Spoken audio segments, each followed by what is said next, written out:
ሰላም ጤና ይስጥልን የተከበራችሁ ተመልካቾቻችን እንደምን አላችሁ? ሳምንታዊው የፌዴራል ማረሚያ ቤት ኮሚሽን የቴሌቪዥን ፕሮግራማችን ተጀምሯል። ቆይታችሁ አብሮነታችሁ እስከ ፕሮግራማችን ፍጻሜ ድረስ ይሁን ዘንድ እንጋብዛችኋለን። ተቀዳሚ አድርገን ወደ እናንተ የምናደርሰው ከስቱዲዮ መረጃዎች ይኖሩናል። መረጃዎቹን ተከታትለን ከኔ ጋር እንገናኛለን። አብራችሁን ቆዩ። ሰላም ጤና ይስጥልኝ የተከበራችሁ ተመልካቾቻችን የሳምንቱ መረጃዎች ይዤ ቀርብ ያለው ከመረጃዎቹ ጋር ዋና ሳጅን ፍሬወይኒ ግሩም ነኝ። አብራችሁን ቆዩ። የሴቶች ማረሚያና ማረፊያ ማዕከል ከአዲስ አበባ ወጣቶችና ስፖርት ቢሮ ጋር በመተባበር ሲያካሂድ የቆየውን የስፖርት ፌስቲቫል አጠናቀቀ።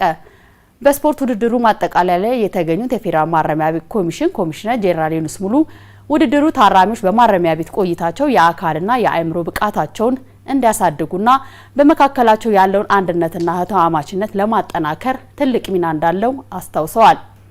የፌዴራል ማረሚያ ቤት ኮሚሽን የማረሚያና ተሃድሶ ልማት ዘርፍ ምክትል ኮሚሽነር ጄኔራል ሉባባ ጀማል በበኩላቸው ስፖርታዊ ውድድሮች በህግ ታራሚዎች መካከል ያለውን የእርስ በርስ ግንኙነት፣ አንድነት፣ ፍቅር፣ መተሳሰብና አብሮ መኖርን በከፍተኛ ሁኔታ ከማጠናከሩን ባሻገር ታራሚዎችን በአካልም ሆነ በአእምሮ ጤናማ እንዲሆኑ ያደርጋል ብለዋል።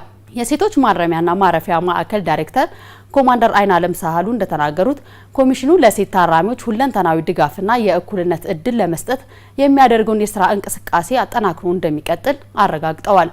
በመርሃ ግብሩ ላይ ልዩ ልዩ ስፖርታዊ ውድድሮች የተካሄዱ ሲሆን በቀጠሮና በፍርደኛ የህግ ታራሚዎች መካከል የተደረገው የፍጻሜ የእግር ኳስ ግጥሚያ በከፍተኛ ፉክክርና ስፖርታዊ ጨዋነት ተካሂዶ መርሃ ግብሩ ተጠናቋል። የፌዴራል ማረሚያ ቤት ኮሚሽን የምህንድስናና የቤቶች ጥገና የስራ ክፍል የ2018 በጀት ዓመት የስራ አፈጻጸሙን ገመገመ። በግምገማው ላይ የተገኙት የመሰረታዊ ፍላጎት ዘርፍ ተወካይ ምክትል ኮሚሽነር ጄኔራል ሉባባ ጀማል እንደገለጹት የምህንድስናና የቤቶች ጥገና የስራ ክፍል ለተቋሙ ውጤታማነትና ለታራሚዎችና ለሰራተኞች ምቹ የስራ አካባቢ ለመፍጠር የሚያበረክተው ሚና ከፍተኛ መሆኑን አንስተዋል። የመሰረታዊ ፍላጎት ዘርፍ ጽህፈት ቤት ኃላፊ ኢንስፔክተር ሙሉ አለም ተሾመ በበኩላቸው በ2018 በጀት ዓመት የተመዘገቡ ጥሩ ውጤቶች ቢኖሩም መታረምና ትኩረት ሊሰጣቸው የሚገቡ መሰረታዊ ክፍተቶች መኖራቸውንም ጠቁመዋል። በተለይም አዳዲስ የአባላት መኖሪያ ቤቶችን በእቅድ መሰረት በወቅቱ አጠናቆ በማስረከብ ረገድ ክፍተት መኖሩን አንስተው ስራዎችን በባለቤትነት ስሜትና በከፍተኛ ቁርጠኝነት የማከናወን ባህል እንዲጠናከር አሳስበዋል። የደቡብ ኮሪያ የኪነ ጥበብ ቡድን በፌዴራል ማረሚያ ቤት ኮሚሽን በሚገኙ ማዕከል ማረሚያ ቤቶች ልዩ የኪነ ጥበብ ዝግጅት አቀረበ። ከደቡብ ኮሪያ የመጡ የሙዚቃና የቲያትር ቡድን አባላት በፌዴራል ማረሚያ ቤት ኮሚሽን ስር በሚገኙ ከፍተኛ ጥበቃ ማረሚያ ማዕከል፣ በሴቶች ማረሚያና ማረፊያ ማዕከል፣ በዝዋይ ማረሚያ ማዕከልና በኮሚሽኑ ዋና መስሪያ ቤት በመገኘት ለፖሊስ አባላትና ለህግ ታራሚዎች ልዩ ልዩ የኪነ ጥበብ ዝግጅት አቅርበዋል። በፕሮግራሙ ላይ የተገኙት የፌዴራል ማረሚያ ቤት ኮሚሽን ኮሚሽነር ጄኔራል ዩኑስ ሙሉ የኪነ ጥበብ ዝግጅቶች ለህግ ታራሚዎች የስነ ልቦና ግንባታና የመነቃቃት ሂደት ከፍተኛ አስተዋጽኦ እንዳላቸው አንስተዋል። ዓለም አቀፍ የባህልና የኪነ ጥበብ ልውውጦች ታራሚዎች ከቅጣት ጊዜያቸው በኋላ ወደ ማህበረሰቡ በተሻለ ሁኔታ እንዲቀላቀሉ የሚደረገውን የተሃድሶ ስራ እንደሚያጠናክሩም ኮሚሽነር ጄኔራሉ አስረድተዋል። የኒሆፕ ሪሃቢሊቴሽን ሴንተር ዳይሬክተር ፓስተር ኪም ሶንግ ኪ በበኩላቸው የኪነ ጥበብ ዝግጅቶች ታራሚዎች በማረሚያ ቤት ቆይታቸው ወቅት ለድብርትና ለስልቹነት እንዳይጋለጡ ከማድረጋቸው ባሻገር በኪነ ጥበብ የሚተላለፉ መልእክቶች ታራሚዎች ካለፉ ስህተቶቻቸው ተምረው ለተሻለ ህይወት እንዲዘጋጁ የሚያነሳሱ መሆናቸውን ተናግረዋል። የኪነ ጥበብ ፕሮግራም የማረሚያ ማዕከላት ከዓለም አቀፍ ተቋማት ጋር ያላቸውን አጋርነት በማጠናከር የተሃድሶ ስራቸውን ውጤታማ ለማድረግ ጠቃሚ መድረክ እንደሚፈጥርም በመድረኩ ላይ ተጠቁሟል። የተከበራችሁ ተመልካቾቻችን የሳምንቱ መረጃዎቻችን የተከታተላችሁትን ይመስል ነበር። ከቀሪ የማረሚያ ፕሮግራሞቻችን ጋር አብራችሁን ቆዩ።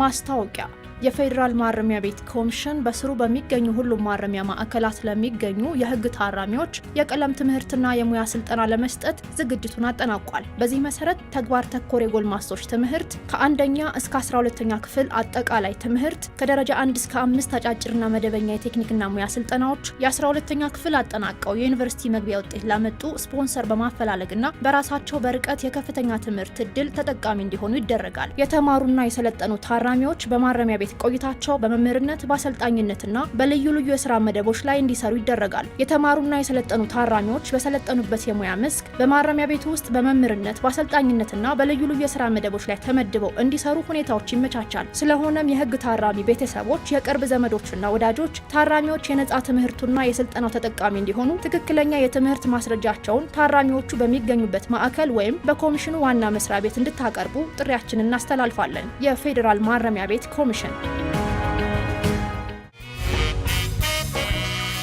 ከመረጃዎቻችን ተመልሰናል። የተከበራችሁ ተመልካቾቻችን አሁን የምናልፈው እንግዲህ ወደ ቀዳሚ ዝግጅታችን ነው የሚሆነው። በቅርቡ 40ኛ ዓመቱን ያስቆጠረው የፌዴራል ማረሚያ ቤት ኮሚሽን የስፖርት ቡድን እንግዲህ በምታዩት መልኩ ዘመናዊ የሆነ ጂምናዚየምን ሰርቶ አስመርቋል። አገልግሎትም እየሰጠ ነው። ከአባላትም ባሻገር ደግሞ በአካባቢው ለሚገኙ ማህበረሰቦችም አገልግሎትን እየሰጠ ነው። በዚሁ ዙሪያ የተዘጋጀውን ፕሮግራም ወደ እናንተ እናደርሳለን። ትከታተሉን ዘንድ ጋበዝናችሁ።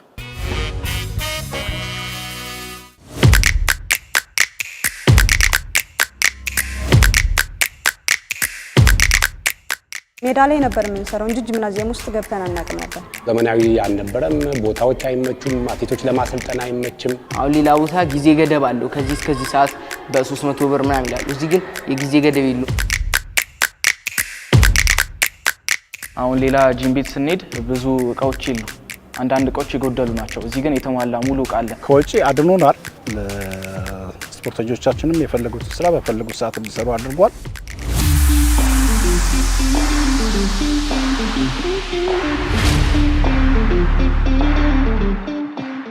ለአትሌቶች መፍለቂያ ሆኖ ለስፖርተኞች መታያ መድረክን እየፈጠረ ለተቋሙ መልካም ስምና ዝናን እያጎናጸፈ ከ40 ዓመታት በላይ የተሻገረው የፌዴራል ማረሚያ ቤት ኮሚሽን የስፖርት ክለብ ቀደም ሲል የራሱ የሆነ ዘመናዊና የተሟላ ጂምናዚየም አልነበረውም። ይህም ችግር ለስፖርተኞች፣ ለአሰልጣኞችና ለአመራሩ ትልቅ ፈተና ነበር።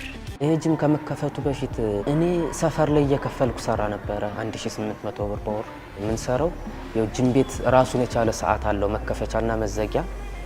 በዛ ሰዓት ነው የምትገቢ። በዛ ሰዓት በሚገቢበት ሰዓት ደግሞ ብዙ ሰዎች የተለያዩ ስራዎችን ስለሚሰሩ ማቴሪያል ተሰልፈሽ ማለት ነው ምሰሪ። እሱ ነገር ጫና ነበረ። በፈለግሽ ሰዓት አትገቢም። ሰው በገንዘብሽ ስለምትገቢ ሰው ይጨናነቃል። ሰው ብዙ ነው። ሰው የራሱን ሁሉም በቃ ከፍሎ ጤና ቡድኑም አትሌቲክሱም ሁሉም በቃ አንድ ላይ ስለሚገባ አይመችም። የፈለግሽን ስራ ሰርተሽ አትወጪም። ቀደም ሲል ከ7 ከ8 ዓመት ጀምሮ ጂምናዚየሙ አለ፣ ማቴሪያሉ አለ። ግን ቦታው ግን እንደዚህ ምቹ አልነበረም። በተጨናነቀ ቦታ ላይ ነው። ብዙ አትሌቶች ወይ ብዙ ስፖርተኞች በሚመጡ ጊዜ ለማሰራት በጣም እንቸገር ነበር። ማረሚያ ቤት ብዙ ነገሮችን ሰርቷል። ለተቋማቸውም ለሀገራችንም ብዙ ሚና ተጫውቷል። ይሄን ሚና ሲጫወት ግን በጣም ችግር ነበረ። የስፖርት ማዘውተሪያ ስፍራ የለውም፣ ጂምናዚየም የለውም። ከፍተኛ ክፍያ እየከፈልን ነበረ በየጂሙ ቤት የምንሰራው። እሱም ያውም በፈለግነው ጊዜ አይደለም፣ እነሱ በፈለጉት ጊዜ ነው ያን ስራ የምንሰራው። ሜዳም እንደዛው ችግር ነበረ። የገቢ ምንጭ የለውም ነበረ። እነዚህ ለ40 ዓመታት ያልተፈቱ ችግሮች ነበሩ። የተለያየ ጂም በምንሄድበት ጊዜ እነዛ ጂሞች የራሳቸው የሆነ ሌላ የሚያሰሩት ሰዎች ይኖራሉ። ከነሱ ጋር ተደባልቀን ነው የምንሰራው። ቦታዎች ላይ መቹን ይችላሉ። የምንፈልገውን ማቴሪያል ላናገኝ እንችላለን። የምንፈልገውን ቦታ ላናገኝ እንችላለን። ስለዚህ ከሰዎች ጋር ተደባልቀን ነው የምንሰራው። ስለዚህ ምቹ አልነበረም። ፕላስ ደግሞ ወጪም አለው። መስሪያ ቤቱ ለኛ ብሎ የጂምናዚየም ይከፍልልን ነበረ።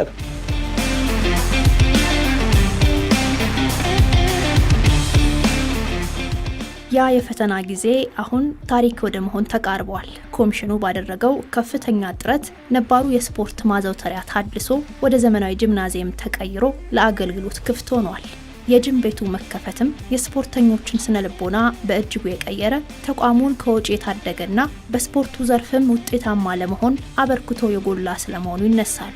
ከፕሮጀክት ነው ቀጥታ ወደዚህ የመጣው። ፕሮጀክት ላይ 2 ዓመት ሰራው። እዚህ 6 ወር 2 ዓመት ከ6 ወር ነው። ፕሮጀክትም ከምንም ስለመጣን ከፊት ለፊት ያሉት ከኛ የተሻሉ ልምድ ያላቸው ልጆች ስላሉ ከነሱ ጋር ራስሽን የተሻለ አርጎ እንትን ለማለት በተቻለን አቅም እየሰራን ነው። ብዙ ጊዜያችንን ደግሞ የምናሳልፈው አጭር ርቀት አብዛኛውን ጊዜው የሚያሳልፈው ጂም ላይ ስለሆነ የተሻለ ነው ያስባለሁ። ያው በፊት የነበረኝ ስልጠና ጊዜ ስፖርት አካዳሚ ውስጥ ነበርኩ። ያው በቴክኖሎጂ የታገዘ ነው እዛ ውስጥ እና በእድሜያችንም በአቅማችን በትሬኒንግ ኤጃችን የታገዘ ነው። ከ4 ዓመት በኋላ ተመርቀን ወደ ክለብ ነው የምንቀላቀለው። እኔ ደግሞ ከዛ ጨርሼ ወደዚህ ክለብ ነው የተቀላቀልኩት። ለ3 ወር ስልጠና ነበርን፣ የወታደራዊ ስልጠና ማለት ነው። ከዛ በኋላ ነው 6 ወር ነው ልምምድ ከጀመርን ኪሎ ምናምን ነበር እዛ። ከዛ በኋላ ነው እዚህ ያለውን ችግር አስተካክለን ምናምን ያው አሪፍ እየሰራን ነው። በስፖርቱ አሁን 6ኛ ወራችን ይዘናል። ልምምድ በጣም አሪፍ ነው፣ በጣም አሪፍ ነው እየሰራን ነው። አሁን ጊዜው ክረምት በመሆኑ የተነሳ ይኸው ጂምናዚየሙንም እየሰራን ነው። አሁን ላይ እዚህ ከተከፈተ በኋላ በቃ ለእኔ እንዳጭር ርቀት ብዙ ስራዎችን እዚህ ውስጥ ላይ መስራት የሚቻያቸው ስራዎች ናቸው። ቅድም ልጇ ታሰረ ከኮን ጀምረሽ ለኛ ቀላል ነው። በቃ ውጭ ላይ ሳትወጪ ሙሉ ስራሽን እዚህ ላይ መስራት የምትችይበት ነገር ነው። እሱ ነገር በመከፈቱ ሲቀጥል የተሻሉ ማሽኖችም አሉ ለእግር ምናምን የሚሆኑ ለእኔ እንዳጭር ርቀት የተሻሉ ናቸው። በራሴ ከፍዬ እየሰራ ነበር እኔ በሳምንት 2 በሳምንት 1 በቃ ጫና ያልሆነ ቀን ሰራ ነበር እዛ ማለት ነው። እና እዚህ ጋር ደግሞ ኮቾቹ ሁሌ ከጎናችን ስለሆኑ በሚገባ በደንብ እየሰራ ነው ያለ ነው ማለት 100% 80% ጂም ላይ ነው ያለው እኛ ስራ እና ያው 80%ቱን የያዘ እሱ ነው። በጥቅሉ ሜዳ ላይ ነበር የምንሰራው እንጂ ጂምናዚየም ውስጥ ገብተን አናውቅም ነበር። ያው አሁን ላይ ይሄ መከፈቱ ወደፊት ያለን ግባችን ለመምታት ያግዘናል ብዬ አስባለሁ። ኮቾቻችንም ስለሚያሰሩን ያው ለጥንካሬ ያግዘናል እና ይጠቅመናል።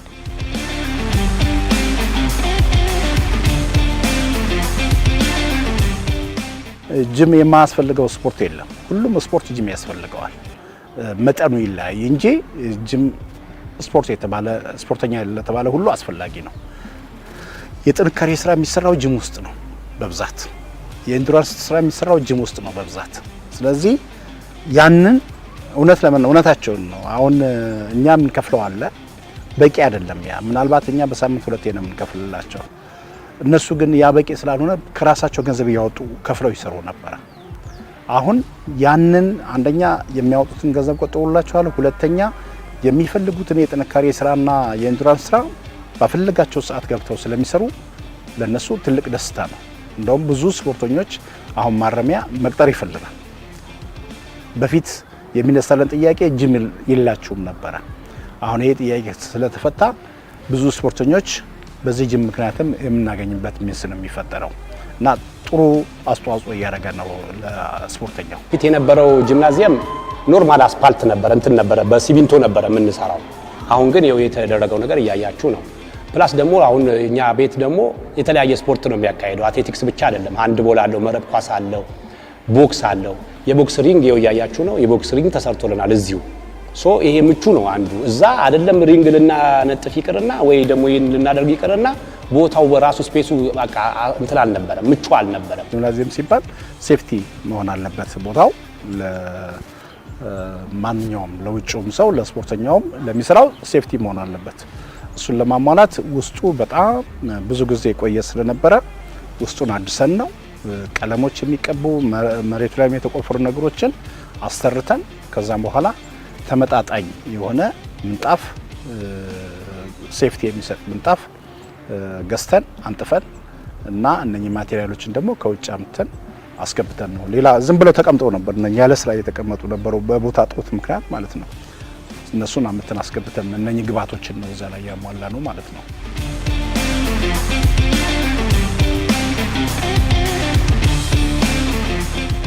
ይህ ዘመናዊ ጂምናዚየም ለኮሚሽኑ ሰራተኞችና ለስፖርት ቡድኑ ብቻ አገልግሎት በመስጠት የታጠረ አይደለም።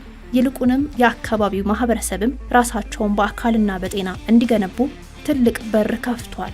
ተቋሙ ማህበራዊ ኃላፊነቱን ከመወጣት ባለፈ የራሱን ገቢ እንዲያገኝም ምክንያት ሆኗል። ይህ ጂም ቤት የሚለየው ያው እንደ ሌሎች ጂም ቤቶች የሰዓት ገደብ የለውም። ለሰፈራችን ቅርብ ነው። ስፖርቶቹም ያው በጣም የተለያዩ እቃዎች አሉ። ቁሳቁሶቹም ምርጥ ናቸው። ሌላ ጂም ቤት ስንሄድ በወር 3000 ምናምን ብር ነው የሚከፈለው። እዚህ ስንመጣ ግን በወር 1500 በጣም ርካሽ ነው። እዚህ በምንመጣበት ጊዜ እዛ አሁን 3000 ከፍለሽ የሰዓት ገደቡም በጣም እንትን ነው 2 ሰዓት ሊሆን ይችላል። እዚህ ግን 1500 ብር ከፍለሽ በወር የሰዓት ገደቡም ብዙ ነው። ገደብ የሚል ነው። ከወጪ አድኖናል። ስፖርተኞቻችንም የፈለጉትን ስራ በፈለጉት ሰዓት እንዲሰሩ አድርጓል። ከዚህ በተጨማሪ ግን ማህበረሰቡን ማገልገል አለብን ነው። ማህበረሰቡንም መያዝ አለብን። እንደ ፖሊስ፣ ፍትህ የሚሰጥበት ቦታ እስከሆነ ድረስ ፍትሃዊ የሆነ ስራ መስራት አለብን ነው። እዚሁ እኛ አካባቢ ከዚህ እጅግ ባነሱ ጂምናዚየሞች 3000 ብር ነው የሚከፈለው። እኛ ግን ይህን ስፋትና ማቴሪያሉም የለም። ይሄ ባይዘወይ ይሄን ማቴሪያል ይዘን ይሄን ስፋት ይዘን ይሄን ሴፍቲ ይዘን ማህበረሰባችንን በዝቅተኛ ዋጋ ማገልገል አለብን ብለን በጣም በግማሽ የሚቀንስ ማለት ይቻላል በግማሽ የሚቀንስ ክፍያ እየከፈሉ አገልግሎት እያገኙ ነው።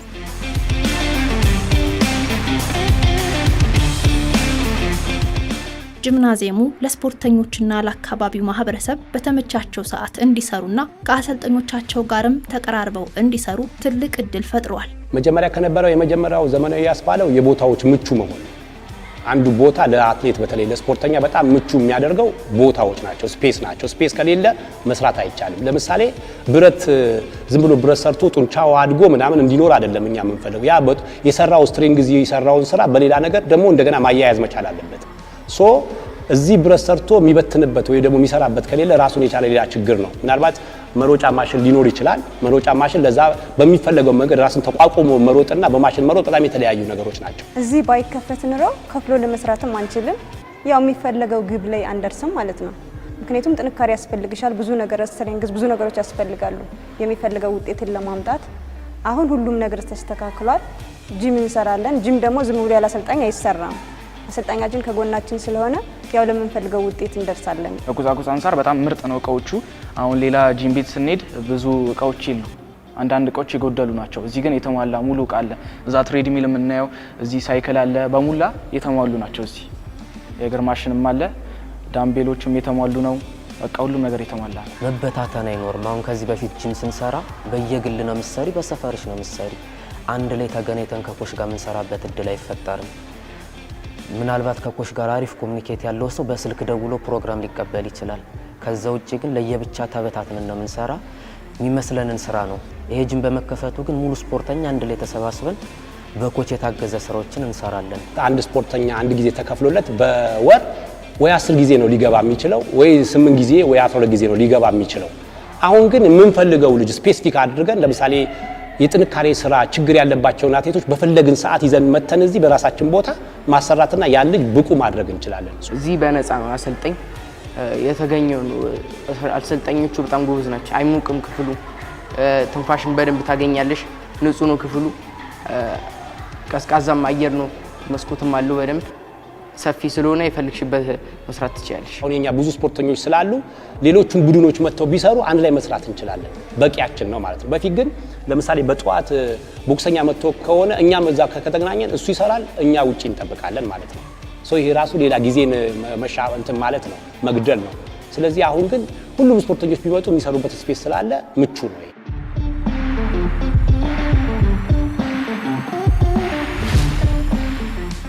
በአሁኑ ወቅት በማዕከሉ ውስጥ አዲስ ጉልበትና መነሳሳት ይታያል። ስፖርተኞቹ የተሟላውን ጂምናዚየምና የስፖርት ሜዳውን በማቀናጀት ተገቢውንና ሳይንሳዊ ልምምዳቸውን በሙሉ አቅም እያከናወኑ ይገኛሉ። ይህ ምቹ ሁኔታ ለነገው ስኬታቸው እንዴት መሰረት እየጣለላቸው እንደሆነም ይናገራሉ። ኢንዱራንስ ጥንካሬ እና አጂሊቲውን ጫናን መቋቋም እና ፓወር ስራዎችን ነው።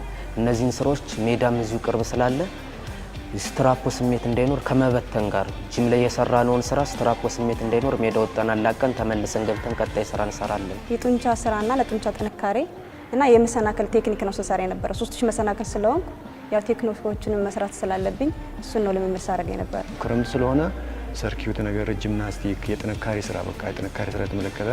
አሁን ውድድር ገና ስለሆነ ውድድር አልፎ አሁን ተዘግቷል። ገና መስከረም ላይ ነው ውድድር። አሁን ዝግጅት ነው በቃ የጥንካሬ ስራ ነው የምንሰራው። የጥንካሬ ስራ በደንብ እየሰራን ያለ ነው።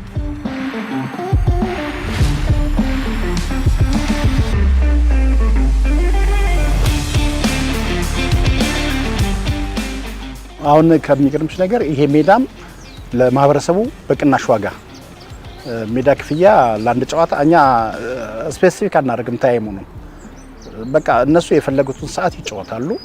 ክፍያው ግን እጅግ በጣም ዝቅተኛ፣ ከውጪው እንደውም እጅግ በጣም ያነሰ፣ ከግማሽ በታችም ያነሰ ነው ከውጪ። በሳምንት 3 እዚህ ላይ ፕሮግራም አላቸው ማህበረሰቡ ማለት ነው። ማህበረሰቡ አባሉ 3 ያለው 6 ቀን ይሄ ሜዳ ያገለግላል። አሁን ክረምት ስለሆነ ነው ያስቆምናቸው። አንድ ይሄ ነው። ይሄ ትልቅ አገልግሎት እየሰጠ ነው በቅናሽ ዋጋ። እዛ ጋም 3 in 1 የሚባል አለ። ይሄ መረብ ኳስ፣ ቮሊቦል፣ እጅ ኳስና ቅርጫት ኳስ አንድ ሜዳ የሚሰራበት ሁኔታ አለ። እሱን ከኃላፊዎች ጋር እየተነጋገርን ነው። እሱ ሲሰራ አንደኛ ስፖርቱን በገቢ ሁለተኛ ለማህበረሰቡ ይሄ ፉትሳል የሚባል ስፖርት አለና ለማህበረሰቡ እጅግ በጣም አሁን ከምሰጠው አገልግሎት እጥፍ ያደርገዋል። እኛም በገቢያችን ማህበረሰቡም ጤናውን እንዲጠብቅ የማድረግ ስራ ይሰራል ማለት ነው እና ይሄን በሰፊ ልንሰራበት እየተነጋገርንበት ነው። በዝግጅት ላይ ነን።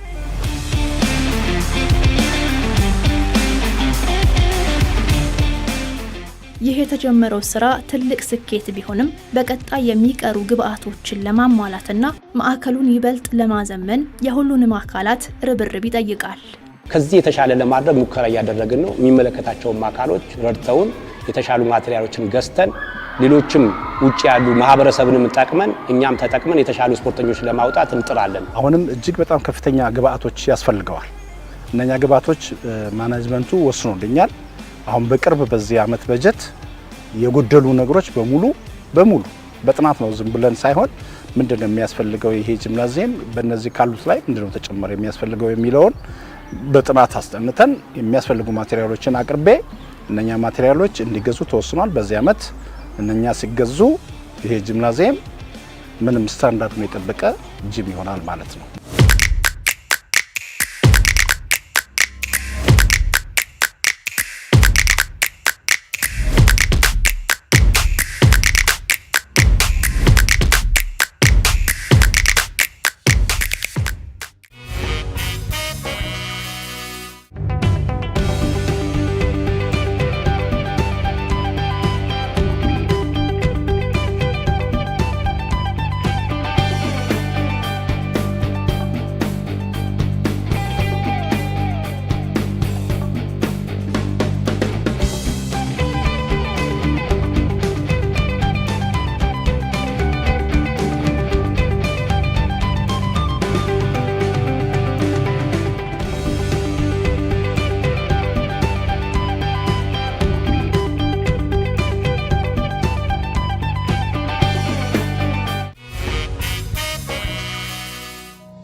ማስታወቂያ የፌዴራል ማረሚያ ቤት ኮሚሽን በስሩ በሚገኙ ሁሉም ማረሚያ ማዕከላት ለሚገኙ የህግ ታራሚዎች የቀለም ትምህርትና የሙያ ስልጠና ለመስጠት ዝግጅቱን አጠናቋል። በዚህ መሰረት ተግባር ተኮር የጎልማሶች ትምህርት ከ1ኛ እስከ 12ኛ ክፍል አጠቃላይ ትምህርት፣ ከደረጃ 1 እስከ 5 አጫጭርና መደበኛ የቴክኒክና ሙያ ስልጠናዎች፣ የ12ኛ ክፍል አጠናቀው የዩኒቨርሲቲ መግቢያ ውጤት ላመጡ ስፖንሰር በማፈላለግና በራሳቸው በርቀት የከፍተኛ ትምህርት እድል ተጠቃሚ እንዲሆኑ ይደረጋል። የተማሩና የሰለጠኑ ታራሚዎች በማረሚያ ቤት ቆይታቸው በመምህርነት በአሰልጣኝነትና በልዩ ልዩ የስራ መደቦች ላይ እንዲሰሩ ይደረጋል። የተማሩና የሰለጠኑ ታራሚዎች በሰለጠኑበት የሙያ መስክ በማረሚያ ቤቱ ውስጥ በመምህርነት በአሰልጣኝነትና በልዩ ልዩ የስራ መደቦች ላይ ተመድበው እንዲሰሩ ሁኔታዎች ይመቻቻል። ስለሆነም የህግ ታራሚ ቤተሰቦች፣ የቅርብ ዘመዶችና ወዳጆች ታራሚዎች የነጻ ትምህርቱና የስልጠናው ተጠቃሚ እንዲሆኑ ትክክለኛ የትምህርት ማስረጃቸውን ታራሚዎቹ በሚገኙበት ማዕከል ወይም በኮሚሽኑ ዋና መስሪያ ቤት እንድታቀርቡ ጥሪያችንን እናስተላልፋለን። የፌዴራል ማረሚያ ቤት ኮሚሽን።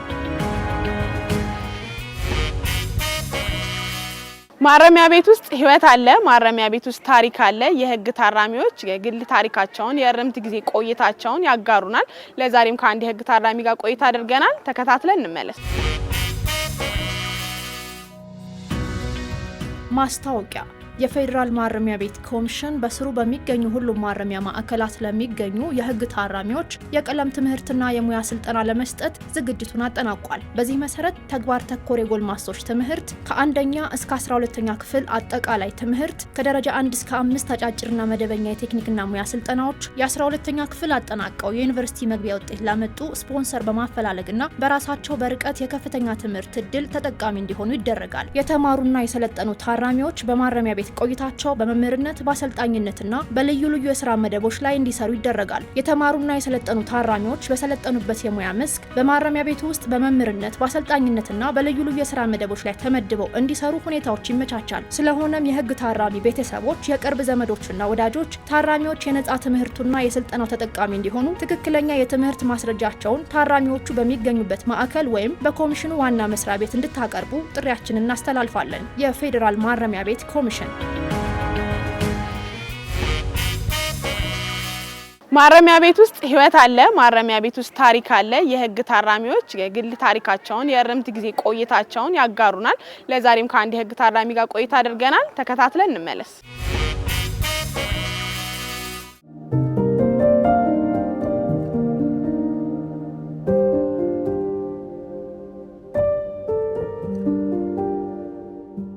እድሜዋ 30 ነው። ገና በወጣትነት እድሜዋ የህይወትን እውነተኛ ክብደት የተሸከመች ብርቱ ሴት ወደ ማረሚያ ቤት ከመግባቷ በፊት የሁለት ልጆች እናትና የቤተሰቧ ዋና አስተዳዳሪ ነበረች። ለ5 ዓመታት በማረሚያ ቤት እንድትቆይ ያደረጋት ያ ቀን ሳይመጣ በፊት ጥረቷ፣ ልፋቷና ድካሟ ልጆቿን በሰላም ለማሳደግ ብቻ ነበር። ማረሚያ ቤት በፊት ቤተሰብ ጋር አላደኩም። እዚህ አዲስ አበባ ነበር አደኩኝ ማለት ነው። እናቴ ገጠር ናት፣ አባቴ ሞቷል፣ በህይወት የለም። እኔ እዚህ የራሴ ስራ በጉልበት ስራ እየሰራው ነው እዚህ ኖርኩኝ ማለት ነው አዲስ አበባ። ከዛ ያው እዚህ አዲስ አበባ እየሰራው አገብቼ ምናምን አንድ ላይ የኖርኩ ነበር ማለት ነው።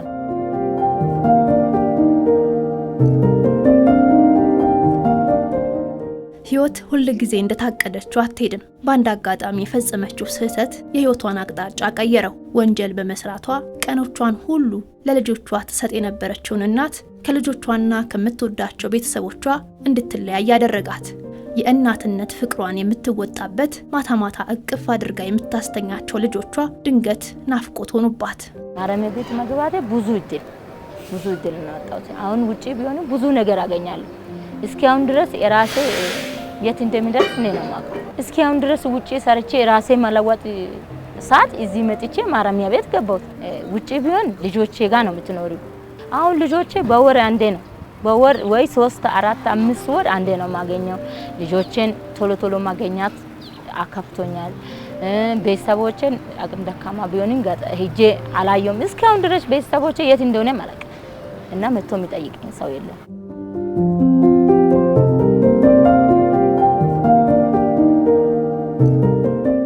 ፈተናው ግን በዚህ አላበቃም። ወደ ማረሚያ ቤት ስትገባ ገና በማህፀኑ ያለ 3ኛ ልጇን ነፍሰ ጡር ሆና ነበር። ነፍሰ ጡር ሆኖ ማረሚያ ቤት መግባት ከባድ የሚለው ቃል አይገልጸውም ትላለች። የአካል መዛል፣ የስነልቡና ስብራትና የወደፊት ስጋት በአንድ ላይ ተደራርበውባትም ነበር። ማረሚያ ቤት ሆኜ እርግዝና በጣም ከፍ ነው። አሁን ውጪ ብትሆኚ ሰርተሽም አሁን መጀመሪያ እርጉዝ ሆኜ ሲገባው ሰዓት ምንም ስራ አልነበረ። የሚበላው የሚሸታው ነገር ሁሉ በቃ የምትበይው ነገር ታጨለሽ፣ ተስፋሽን ትቆርጫለሽ። እንዴት ወልጄ እንደዚህ ይሆናል የሚባል ነገር ብዙ ነገር አለ። እንዴት ነው የምትሆኙ? ውጪ ቢሆን ሁሉ ነገር አለሽ እኮ መጥቶ ይጠይቁሻል። ባለታሪካችን ወደ ማረሚያ ቤት ስትገባ ተስፋ ቆርጣ የነበረ ቢሆንም አሁን ላይ ግን ማረሚያ ቤቱ ያመቻቸላትን የስራ እድል ተጠቅማ መስራት በመጀመሯ ቀኖቿን የምታሳልፈው በመቀመጥ አይደለም። ማረሚያ ቤቱ በጣም አስተምሮኛል። እንደዚህ ቁጭ ብዬ ስለቅስ ይመጡና በጣም ነው የሚመክሩት ይመጣል። ፖሊሶቹም እነሱም ይመጡና ይመክራሉ። ምንድነው ችግርሽ ብሎ ችግሬን ይጠይቃሉኝ ማለት ነው። ከዛ ጠይቅ እንዲህ ነው ብዬ ነግራለሁ። ከዛ አደራጁ ማለት ነው እንትን ቤት አሁን የሰራው ነው ያለው ብሪስ የተሰራውበት እንደቆጠብሽን ወስደሽ የልጅሽ ትገዣለሽ። ያው በጠዋት 12 ሰዓት ተነስቼ ምግብ አበስላለሁ፣ የልጄ አስራለሁ፣ ልጄን አጥባለሁ። እሱን ምናምን ለባብሼ ምግብ ሰርቼ አበልቼ ሎንደሪ ቤት እንትን ትምህርት ቤት አሰኛለሁ። መቆያ ሸኝቼ ሲመለስ ስራ ገባለሁ። ስራ ደግሞ 6 ሰዓት 4 ሰዓት እንወጣለን። ገብቼ ደግሞ ልብሴን አጥባለሁ፣ ልጄ መኝታ አስተካክላለሁ። በቃ ሁሉ ነገር ሰራለሁ ማለት ነው። እኔ ስራ መስራቴ በጣም ደስ ብሎኛል።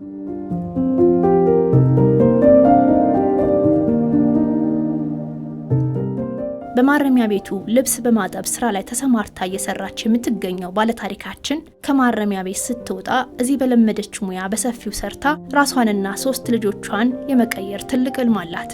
ካለፈው ስህተቷ በመማርም ዛሬ ላይ ቆማ ለሌሎች ሰዎች የምታስተላልፈው መልእክት አላት። ማረሚያ ቤት ከዚህ ወጥቼ ልምድ አለኝ፣ በጣም ልምድ አለኝ፣ ሰራለሁ። አቋቁሜ እሱን ይዤ ሞያ ይዤ ወጥቻለሁ። ከዛ በኋላ ሲወጣ ሰራለሁ። በጣም ሰርቼ ልጆቼን ማሳደጋለሁ። እንደው ውጪ ያሉትን ደግሞ የሚመክረው በቃ ጉልበት ያላቸው ሰርቶ መብላት ያለ ወንጀል መስራት በጣም መጥፎ ነው። ወንጀል መስራት ሰርቶ መብላት፣ በጉልበትሽ ሰርቶ መብላት ትልቅ ነገር ነው። በቃ ምንም አይከፋም፣ ስራ መስራት አይከፋም።